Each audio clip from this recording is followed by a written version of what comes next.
ലോകകപ്പിലെ മറ്റൊരു സൂപ്പർ പോരാട്ടത്തിന് വേദിയൊരുങ്ങുകയാണ്. യൂറോപ്യൻ ഫുട്ബോളിലെ രണ്ട് കരുത്തന്മാർ സ്പെയിനും ബെൽജിയവും സെമി ഫൈനൽ ലക്ഷ്യമിട്ട് നാളെ നേർക്കുനേർ. പാസിംഗ് ഫുട്ബോളിന്റെ സൗന്ദര്യവും അതിവേഗ കൗണ്ടർ അറ്റാക്കിന്റെ കരുത്തും ഏറ്റുമുട്ടുന്ന പോരാട്ടം കൂടിയാണ് ഇത്.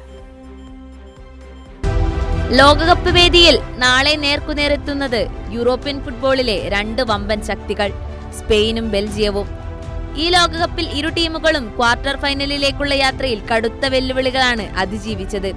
ചില മത്സരങ്ങളിൽ പിന്നിൽ നിന്നിട്ടും തിരിച്ചു വന്ന് ജയിക്കാനും സമ്മർദ്ദ നിമിഷങ്ങളിൽ ശാന്തത കൈവിടാതിരിക്കാനും ഇരു ടീമുകൾക്കും കഴിഞ്ഞു.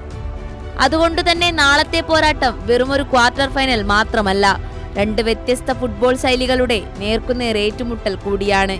പന്തടക്കത്തിലും ചെറിയ പാസുകളിലൂടെയുള്ള മുന്നേറ്റത്തിലും ലോകത്തെ മികച്ച ടീമുകളിലൊന്നായ സ്പെയിനിന്റെ പ്രതീക്ഷകൾ ഏറെയും യുവതാരം ലാമിൻ യമാലിലേക്കാണ്.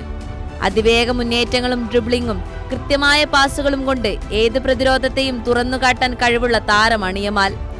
മധ്യനിരയിൽ പെഡ്രിയും റോഡ്രിയും കളിയുടെ താളം നിയന്ത്രിക്കുമ്പോൾ മുന്നേറ്റത്തിൽ നിക്കോ വില്യംസിന്റെ വേഗതയും ആക്രമണ സ്വഭാവവും സ്പെയിനിന് വലിയ കരുത്താകും.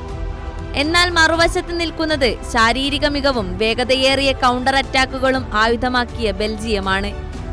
മുന്നേറ്റത്തിൽ ജെറമി ഡോക്കു, ലിയാൻഡ്രോ ട്രൊസാഡ് എന്നിവരുടെ വേഗത ഏത് പ്രതിരോധത്തിനും വെല്ലുവിളിയാണ്.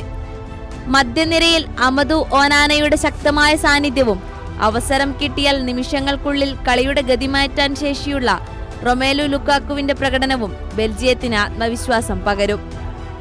അതുകൊണ്ടുതന്നെ ഈ പോരാട്ടത്തിന്റെ വിധി നിർണയിക്കുക പന്തടക്കത്തിന്റെ ശതമാനമല്ല, അവസരങ്ങൾ എത്ര കൃത്യമായി ഗോളാക്കി മാറ്റുന്നു എന്നതായിരിക്കും.